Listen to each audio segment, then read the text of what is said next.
வணக்கம்.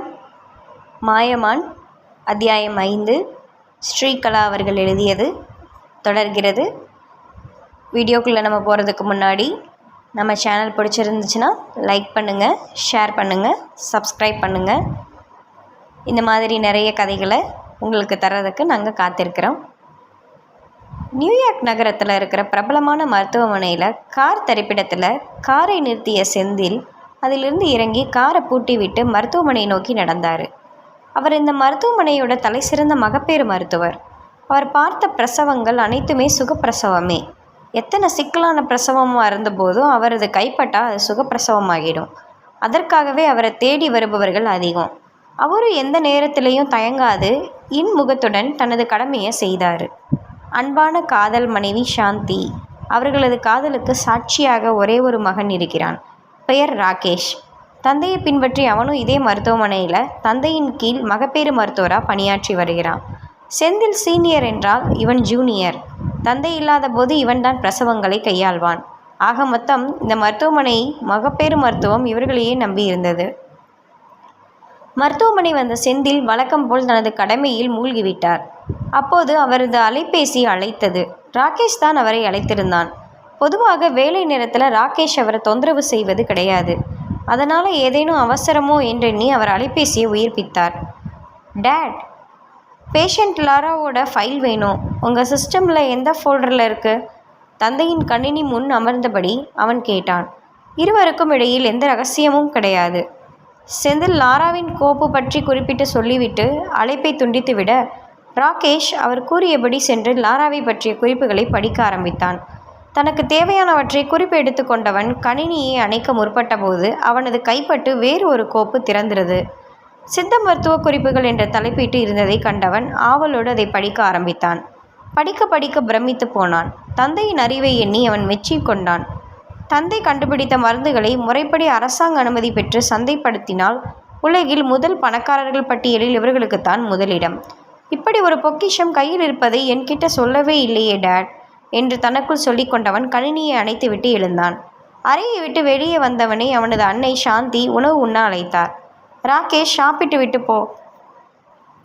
டைம் இல்லமாம், பாய் என்றபடி வெளியில் வந்தவன் தனது காரை எடுத்துக்கொண்டு மருத்துவமனை நோக்கி பறந்தான். போகும் வழியில் தந்தைக்கு அழைத்து தான் அவரை சந்திக்க வேண்டும் என்று தந்தையிடம் பேச தனக்கான அனுமதியை பெற்றுக்கொண்டான். மருத்துவமனைக்கு வந்த ராகேஷ் அங்கிருந்த சிற்றுண்டி சாலையில் அமர்ந்து தந்தைக்காக காத்திருக்கலானான். சிறிது நேரத்தில் செந்தில் அவர் முன் வந்து அமர்ந்தார்.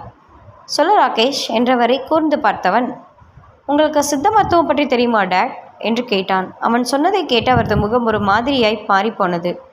கம்ப்யூட்டரில் இருந்த ஃபைலை பார்த்தியா? அவர் நேரடியாக மகனிடம் கேட்டார். எஸ் டேட், உங்களுக்கு கிடைச்ச அபூர்வ மருத்துவ குறிப்புகளை வச்சு பணம் சம்பாதிக்காமல் இப்படி அதை கிடப்பில் போட்டிருக்கீங்களே என்று அவன் உண்மையான வருத்தத்துடன் கூற, சில காரணங்களால் அதை அப்படியே நிறுத்திட்டேன் ராகேஷ் என்றவரது முகத்தில் கோபமும் வருத்தமும் சரிசமமாய் தோன்றியது. என்னாச்சு டேட்? ராகேஷ் தந்தையின் கையை ஆதரவாக பற்றி கொண்டான். என்னை பற்றி உனக்கு என்ன தெரியும் ராகேஷ் என்று கேட்ட செந்தில் மகனை கூர்மையாக பார்த்தார். Successful gynaecologist, lovable husband, kind date என்று அவன் அடுக்கி கொண்டு போக, இதையெல்லாம் விட இன்னொன்றும் இருக்குது. நினச்சது நடக்காமல் தோற்று போய் புறமுதுகிட்டு ஓடி வந்தவனா என்றவரது முகத்தில் இருள் படர்ந்தது. டேட், ராகேஷ் தந்தையை திகைப்புடன் பார்த்தான். அவன் அறிந்த தந்தை இவர் இல்லையே. உன்கிட்ட நிறைய பேசணும் ராகேஷ். ஒரு ஆணா என்னுடைய உணர்வுகளை நீ புரிஞ்சுக்குவேன்னு நினைக்கிறேன்.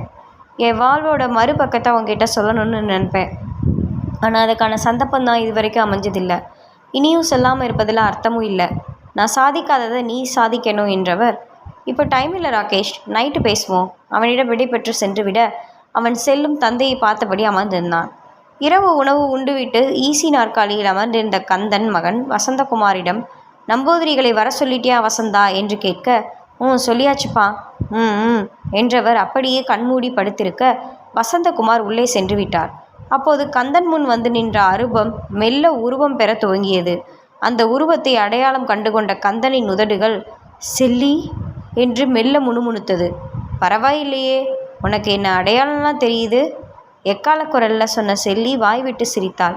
அவளது சிரிப்பொலி அந்த ஏகாந்த நேரத்தில் அதிபயங்கரமாக ஒலித்தது. போயிரு, இங்கேருந்து போயிரு. கந்தனின் வார்த்தைகள் தடுமாறியபடி வெளிவந்தது. அது எப்படி போவேன்? என் ஆன்மா சாந்தி அடையாமல் நான் எப்படி போவேன்? அன்னைக்கு வச்ச நெருப்பு இப்போவும் என் உடம்புல தீயா காந்துதே, அதுக்கு பழி தீக்காம நான் எப்படி போவேன் என்று ஆக்ரோஷமாக கேட்டாள் செல்லி. உன்னால் ஒன்றும் பண்ண முடியாது. கந்தனின் குரல் சிறு இருமாப்புடன் வந்தது. மலையாள நம்பூதிரி வச்சு பூஜை பண்ணிட்டு இருக்கிறதால தான் உன்னை சும்மா விட்டு வச்சிருக்கேன்னு நீ நினச்சிட்டு இருக்கியா? இல்லடா, அதுக்காக இல்லை. என்னோட இலக்கு வேறு. அந்த இலக்கை நான் அடைய நீ எனக்கு பகடக்காய், அவ்வளவே. உன்னை வச்சு நான் சாதிக்க வேண்டியது நிறைய இருக்குது. அதுக்காக தான் காத்துக்கிட்டு இருக்கேன், ஆவசமாக கத்தினாள் செல்லி. இத்தனை வருஷம் காத்துக்கிட்டு இருந்தது போல இனியும் காத்துக்கிட்டே இரு, கந்தன் நக்கலாய் கூற, கந்தா, என்னை ரொம்ப லேசாக நினச்சிட்டேல்ல என்று செல்லி ஆங்காரத்துடன் வீட்டின் முன்பிருந்த வைக்கப்போரை பார்த்தாள். அடுத்த நொடி அது திகு திகுவென தீப்பற்றி எரிந்தது. கந்தன் நடப்பது கனவா நனவா என்று பிரிக்க முடியாத ஒருவித மயக்க நிலையில் தவித்திருந்தார். வசந்தா என்று அவர் பயத்தில் பெருங்குரல் எடுத்து கத்தினார். அடுத்த நொடி வசந்தகுமார் அவர் முன் வந்து நின்றார். என்னாச்சுப்பா?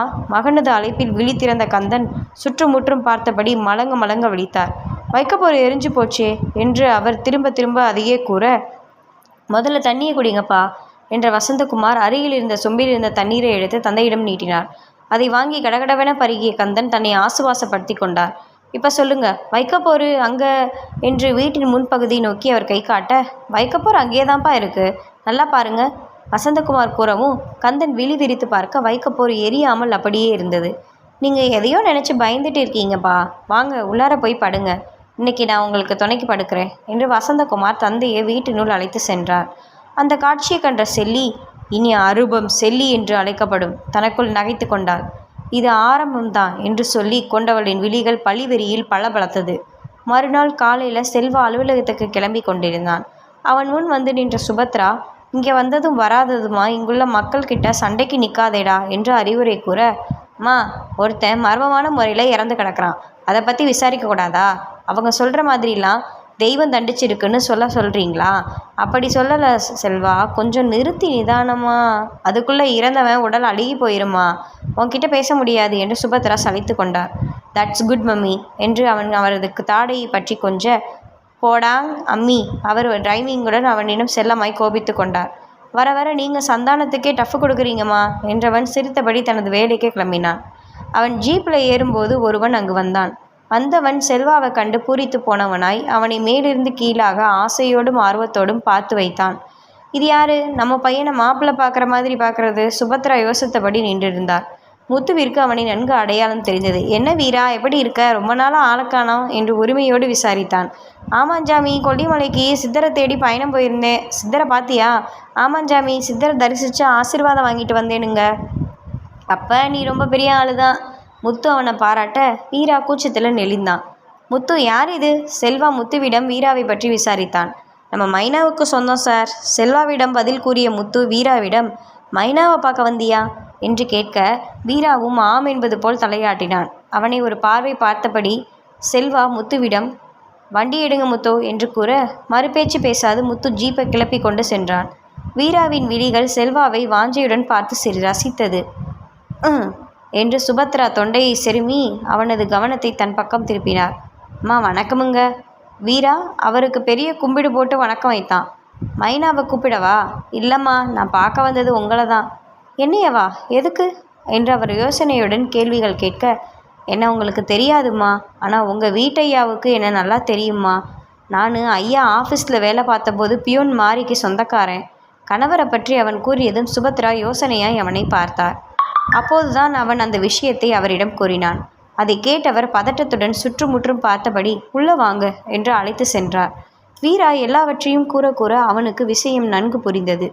புரிந்த விஷயமோ அவரை அதிர்ச்சியில் ஆழ்த்தியது. இந்த விஷயத்தை யார்கிட்டையும் சொல்லிடாதீங்க, குறிப்பாக செல்வா கிட்ட என்றவரது விழிகள் கலங்கி போனது. ஐயோ அம்மா, நான் உங்கள் நிம்மதியை பறிக்க வரல. வழியில் வண்டிக்காரன் ஐயா வந்த செய்தியை சொன்னான், அதான் பார்த்துட்டு போகலான்னு வந்தேன். சந்தேகத்தோடு தான் பார்க்க வந்தேன். அப்புறம் உங்களையும் ஐயாவையும் பார்த்த பிறகு என் சந்தேகத்துக்கு வழியே இல்லாமல் போயிருச்சு. இந்த விஷயத்தை நான் யார்கிட்டையும் சொல்ல மாட்டேனுங்க. அவன் கூறியதும் தான் அவருக்கு நிம்மதியாக இருந்தது. ஆம், அந்த குதிரை வண்டிக்காரன் வீராவின் தோழன். அதான் வீராவை கண்டதும் மனதை அழுத்திய விஷயத்தை அவனிடம் கொட்டிவிட்டான்.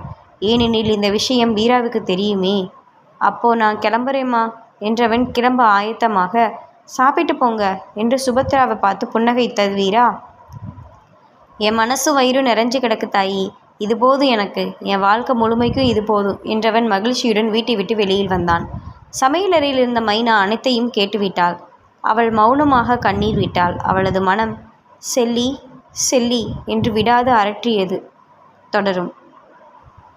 இந்த கதை பிடிச்சிருந்துச்சுன்னா நம்ம சேனலை லைக் பண்ணுங்கள், ஷேர் பண்ணுங்கள், மறக்காமல் சப்ஸ்கிரைப் பண்ணிடுங்க.